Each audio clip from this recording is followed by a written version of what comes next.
Բարի գալուստ մայրիկների ակումբ։ Նորացնին փոքրիկի առաջին ճիճը կարևոր պայման է նեոնատոլոգների համար, այն վկայում է փոքրիկի թոքերի զարգացվածության մասին։ Ցանկանում եք, որ ձեր երեխան անիմաստ չվատնի իր ժամանակը, խաղացեք նրա հետ, մենք կառաջարկենք խաղերի հետաքրքիր տարբերակներ։ Ցիստիտը միզապարկի բորբոքային հիվանդություն է, մանրամասները հարցազրույցի ընթացքում։ Հայաստանի Հանրապետության ընտանեկան օրենսգիրքը նախատեսում է ամուսնական պայմանագրի վերաբերյալ դրույթներ, թե որոնք են դրանք կօգնի հասկանալ մասնագետը։ Լույս աշխարհ գալը նորացին փոքրիկի համար մի մեծ շոկ է, բարդ ու պատասխանատու պահ, լուսավոր, աղմկոտ, ցուրտ իրականություն։ Բացի միջավայրին հարմարվելուց նա պետք է կատարի գլխավոր մի գործողություն՝ շնչի։ Որքանով են ծնվելու պահին զարգացած նորացնի թոքերը, ինչ խնդիրներ կարող են առաջանալ շնչառության հետ։ Մայրիկների ակումբում է նեոնատոլոգ Հրանտ Կալանտերյանը։ Մեր զրույցին միացել է նաև նորատի մայրիկ Փերի Մանուկյանը։ Ողջույն սիրելի հյուրեր, բժիշկ շնորհակալ եմ, որ համաձայնել եք, մեր տաղավարում եք հարցազրույցի օգնությամբ հուսամ կօգնենք շատ մայրիկների, շնորհակալություն նաև ձեզ Փերի, որ Լեոյի հետ միասին մեր տաղավարում եք։ Վաղաժամ ծննդաբերությունների եւ անհաս փոքրիկների առողջական հիմնական խնդիրը հասարակության մեջ ընդունված է կարծել, որ կապված է հենց շնչառության եւ թոքերի հետ։ Արդյոք դա այդպես է, բժիշկ։ Դա իրականությանը համապատասխանում է, իհարկե դա համապատասխանում է մասամբ, որովհետև անհաս երեխաների մոտ շատ խնդիրներ կան, շատ օրգան համակարգեր կան, որոնք որ լիարժեք հասունացած չեն, բայց անմիջապես առաջին պլան, այսպես ասած, ընկնում է շնչառությունը, որտեղ մարդ պետք է շնչի, որպեսզի կարողանա ապրել եւ նոր մտածենք արդեն մնացած ուրիշ խնդիրների մասին, որոնք դեռ լիարժեք ձևավորված չեն։ Հիմնականում որ շաբաթականում է վերջնական ձևավորվում թոքերը, շնչառությունը։ Սովորաբար 32-33 շաբաթականից բարձր հղիություն ժամանակ արդեն շատ ցածր է լինում այսպես կոչված ռեսպիրատոր դիստրես համախտանիշի հավանականությունը։ Դա հիվանդություն է, դա համախտանիշ չի, որը կապված է թոքերի զարգացման ոչ լիարժեքության հետ եւ հիմնականում մի ակտիվ նյութի, սուրֆակտանտի ոչ բավարար քանակության հետ, որն ապահովում է թոքերի այսպես կոչված կոպիտ ասած էլաստիկությունը։ Բժիշկ հետաքրքիր է, եթե գինեկոլոգը նույնիսկ գինեկոլոգները արդեն կանխազգան կամ ինչ-ինչ ցուցումներով պարտադիր է, հա, վաղ ծննդաբերությունը հնարավոր է ինչ-որ միջամտության արդյունքում գոնե օգնեն փոքրիկին, որպեսզի ծնվելուց թոքերը ավելի զարգացած։ Այո, կա նման հնարավորություն, եթե կանխատեսում է վաղաժամ հղիություն եւ ժամանակը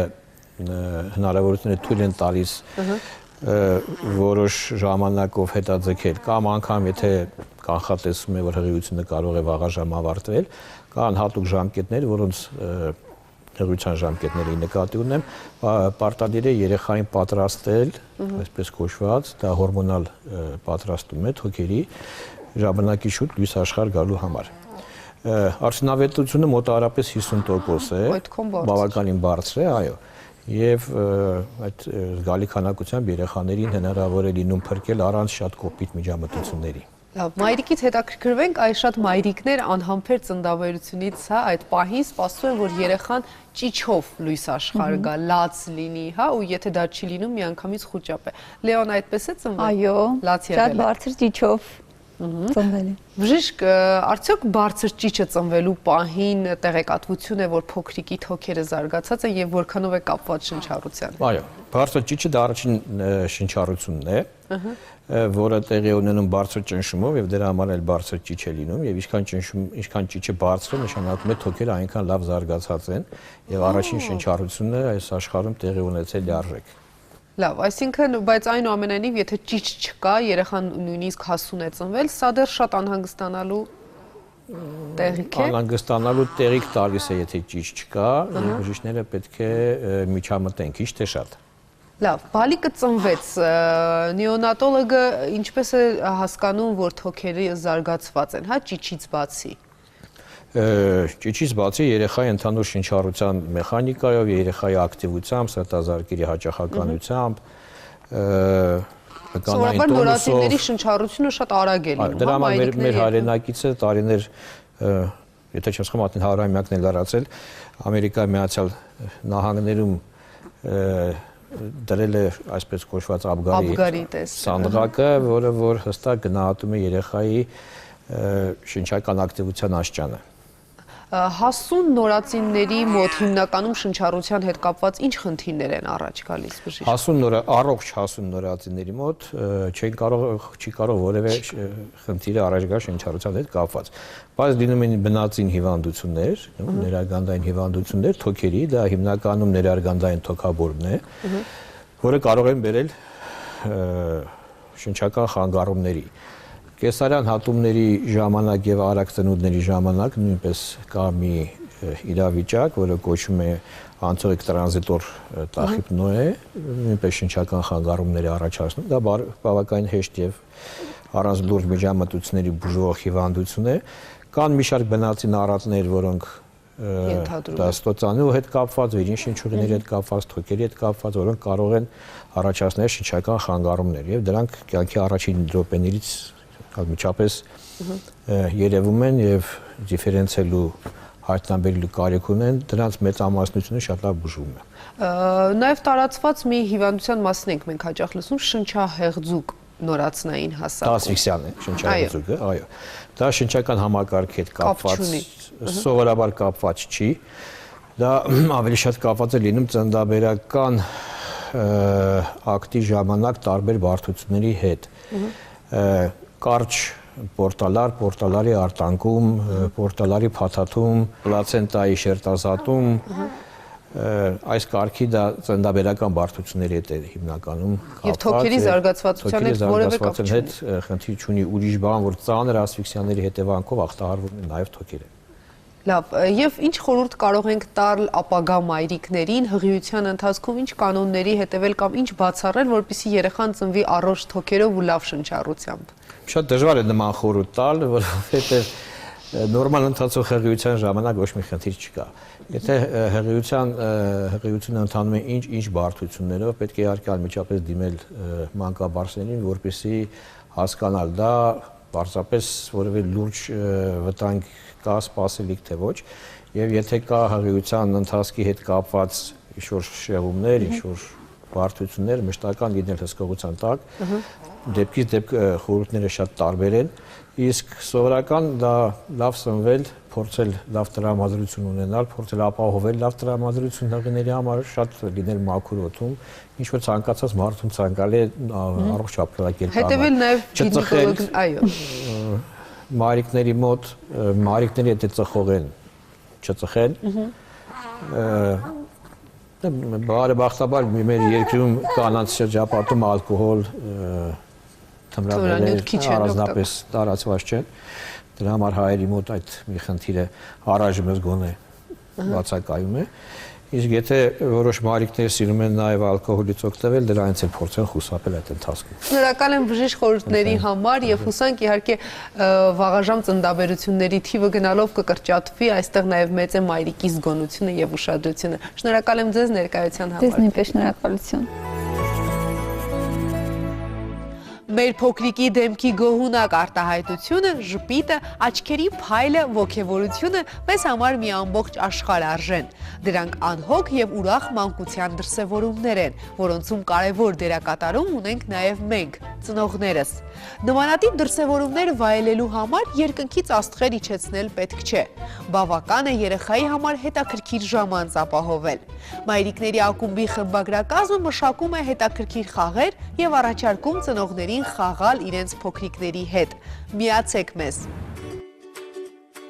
Սուս մնա, խելոք նստիր ու խաղա։ Նախատինքների շարք, որ երեխան լսում է գրեթե ամեն օր, սակայն փայլող աչուկները մատնում են, փոքրիկը պատրաստ է ամեն վայրկյան չարաճճիություններ անել, վազվզել ու թռչկոտել։ Մայրիկները սովորաբար խուսափում են աղմուկ աղաղակից, բայց ոչ Էլիզան։ Նա յուրացրել է երեխաների վարքի կառավարման գլխավոր գաղտնիքը։ Զբաղված երեխան անկարգություն չի անում, ուստի նախապատրաստել է երաժշտական մի քանի խաղ ու միացել փոքրիկներին։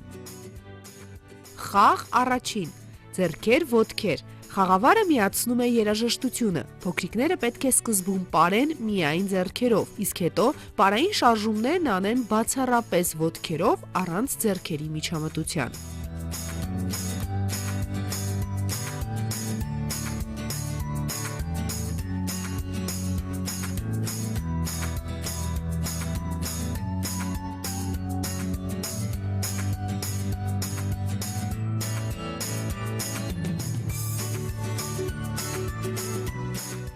Խաղ երկրորդ։ Երեխաներ, հիմա խաղալու ենք բոլորի շատ հայտնի խաղ, երաժշտական աթոռներ, Դավիթ, ես միացնում եմ երաժշտություն, դուք բոլորդ հանգիստ պտտվում եք աթոռների շուրջ։ Հենց կանգնում է երաժշտությունը, աշխատում եք շուտ նստել աթոռին։ Լավ, 3 հոգի եք, 2 աթոռ կա։ Ով չհասցրեց նստել աթոռին, ինքը պարտվում է եւ խաղից դուրս է գալիս։ Իսկ վերջում ով մնում է, հաղթում է։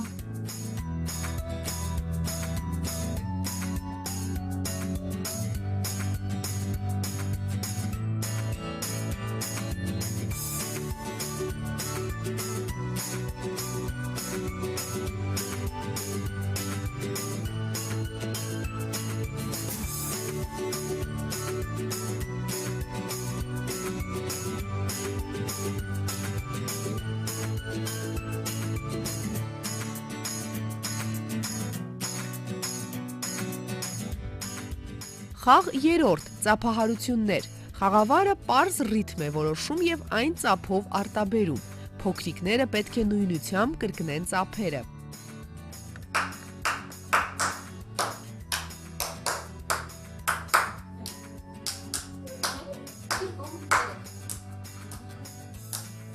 Երեխաների ժամանցի համար պայմաններ ու անկյուն ստեղծեք։ Մի մոռացեք, նրանց համար աշխարհն այլ գույներով է ներկված, ավելի վառ ու անհոգ։ Թույլ տվեք նրանց իրենց մանկության մոլորակում սրտի ուզածի չափ խաղալ ու ստեղծագործել։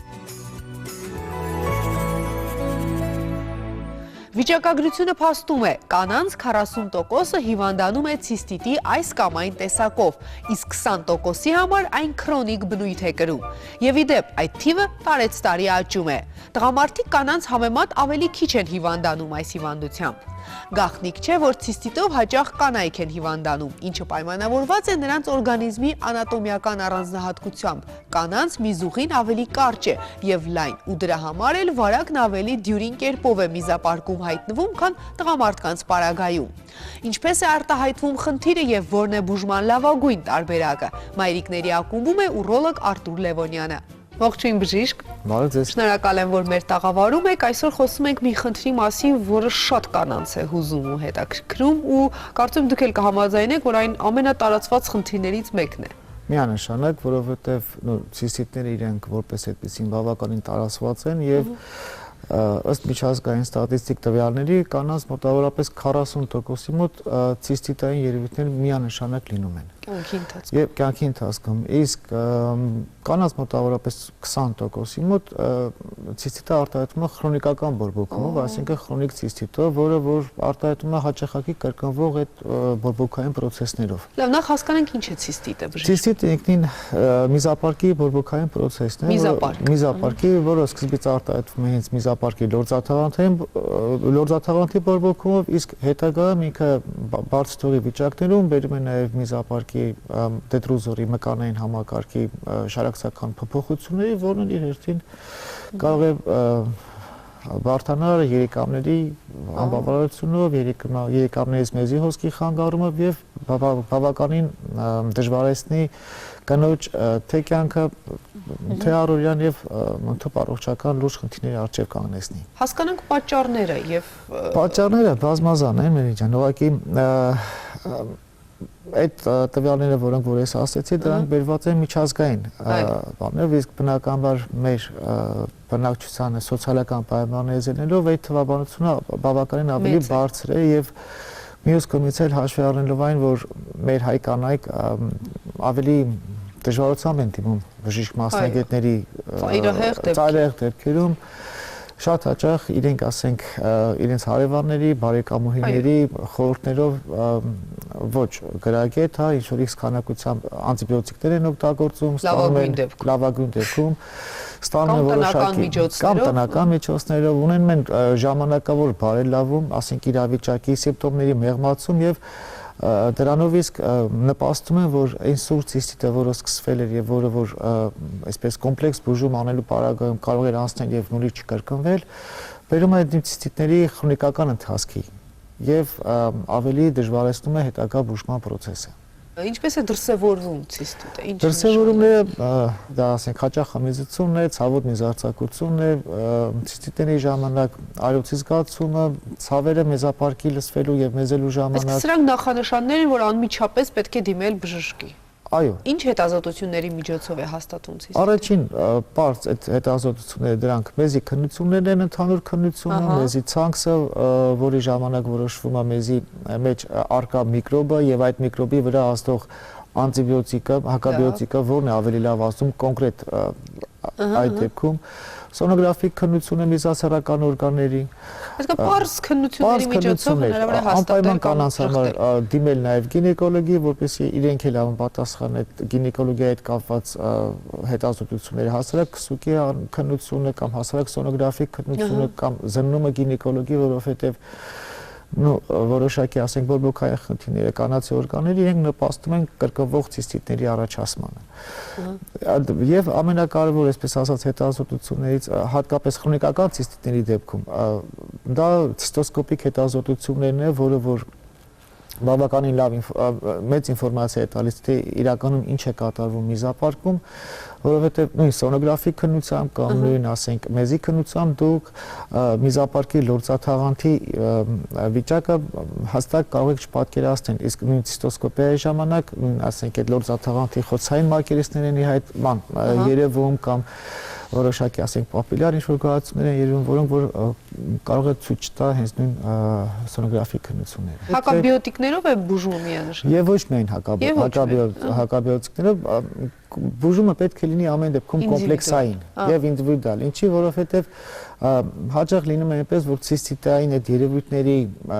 տակ քողարկվում են նաև ռուսկային process-ները կամ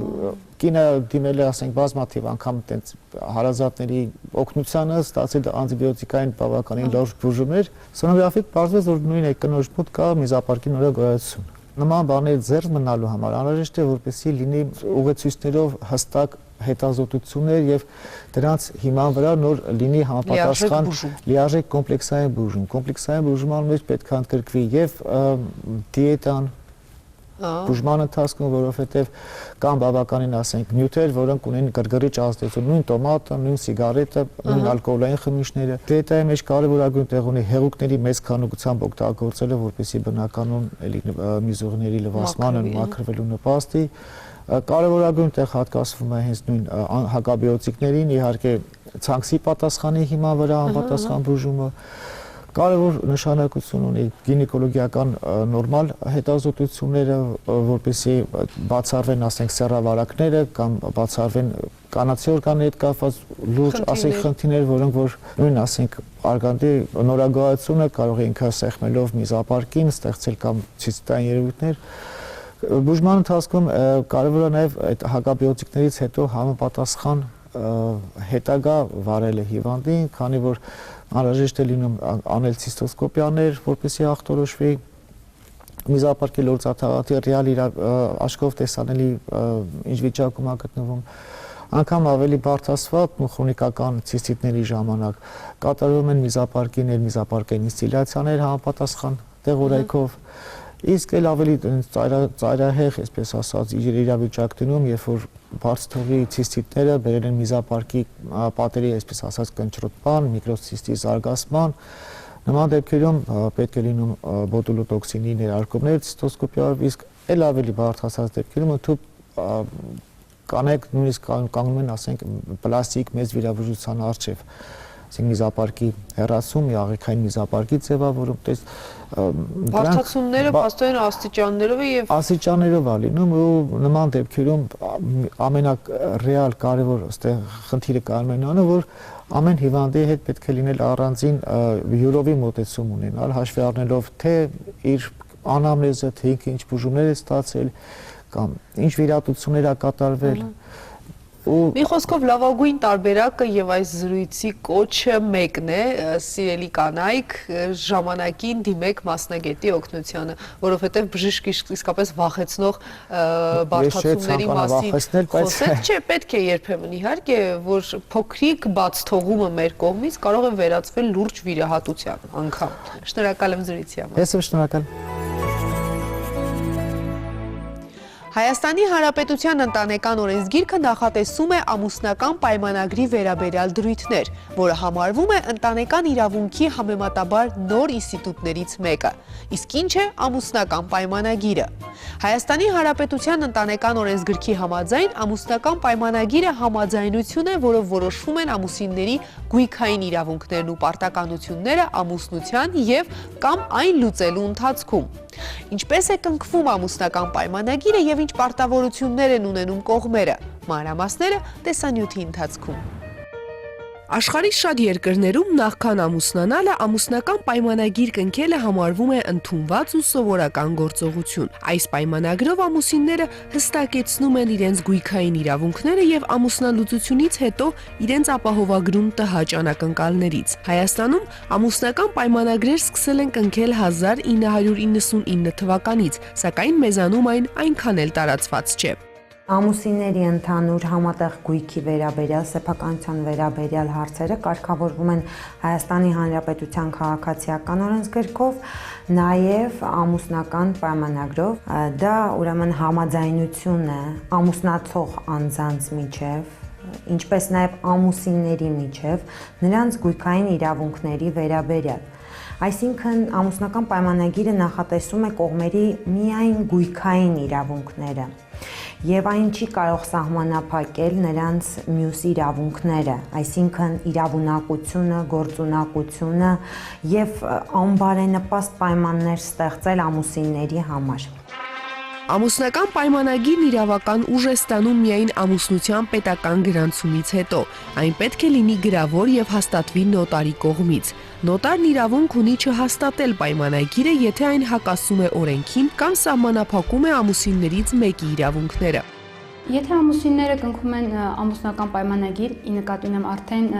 քաղաքացիական կայության ակտում գրանցված ամուսնություն կա եւ ներկայացնում են իրենց ամուսնության վկայականը, անձնագրերը եւ իրենց սեփականության վկայականները գույքերի, որոնք որ ունեն եւ որոշել են ինչպես կիսեն։ Ընդհանուր տեքստը կազմում է նոտարի կողմից, հաստատվում է հենց նույն օրը նոտարի մոտ, նոտարական գրասենյակում եւ վավերացվում է, ուժի մեջ է մտնում հենց վավերացման պահից։ Ուժը պահպանում է այնքան ժամանակ, մինչեւ չկա ամուսնալուծություն, չկա այնպիսի մի կետ ամուսնական պայմանագրում, որի վրա հասնելով ամուսնական պայմանագիրը պետք է դադարի։ Ամուսինները երկկողմանի համաձայնությամբ ցանկացած պահի կարող են դադարեցնել կամ փոփոխել այն։ Ամուսնական պայմանագիրը ենթակա է դատական վիճարկման եւ նույնիսկ կարող է դատարանի որոշմամբ անօրինական ճանաչվել, եթե սահմանափակում եւ իրավական անբարենպաստ պայմաններ է ենթադրում կողմերից մեկի համար։ Ամուսնական պայմանագիրը դատարան պետք է չհասնի ըստ էության, քանի որ ամուսնալուծվելուց հետո էլ կապ չունի դա կլինի քաղաքացիական կայության ակտերի գրանցման բաժնում, թե դատարանում, արդեն ամուսնական պայմանագրով որոշված է, որ գույքը ում է հասնում, իրենք իրենց մեջ արդեն որոշել են։ Ամուսնական պայմանագիրը կհասնի այն դեպքում դատարան, երբ որ կողմերի միջև ի հայտ գան խնդիրներ, որոնք իրենք չէին նախատեսել ամուսնական պայմանագրում եւ կամ ցանկանում են վիճարկել ամուսնական պայմանագիրը, կողմերից մեկը ցանկանում է վիճարկել ամուսնական պայմանագիրը այն ուժով, որ նա դա կնքվել է, չգիտեմ, ինչ որ ազդեցության ներքո, ինքը չի հասկացել ինչի տակ է ստորագրում։ Ամուսնալուծության դեպքում դադարում է գործել ամուսնական պայմանագիրը, բացառությամբ այն դրույթների, որոնք կարգավորում են ամուսինների գույքային իրավահարաբերություններն ամուսնալուծությունից հետո։ Ամուսնական պայմանագիրը կնքվում է 3 օրինակով։ Մայրիկների ակումբը ապագա ու ներկա մայրիկների հավաքատեղ է։ Մեր հավաքներին կարող եք միանալ ամեն աշխատանքային օր ժամը 16:30-ին առաջին ալիքի եթերում։ Եթերից դուրս մենք ունենք անսահմանափակ շփվելու, զրուցելու հնարավորություն։ Facebook սոցիալական ցանցի մեր պաշտոնական էջում մենք կսպասենք ձեզ։ Գրեք մեզ ձեզ հուզող ու հետաքրքրող թեմաների մասին, արեք առաջարկներ, գրեք մեզ, եթե ցանկանում եք մասնակցել մեր տաղավարային քննարկումներին կամ ցանկանում եք, որ ձեր բալիկները նկարահանվեն մեր ծրագրում։ Մեր բոլոր թողարկումները տեղադրվում են առաջին ալիքի կայքում։ Եվ իհարկե շարունակեք հավատալ, որ մայր լինելը ոչ թե հոգս է, այլ երջանկություն։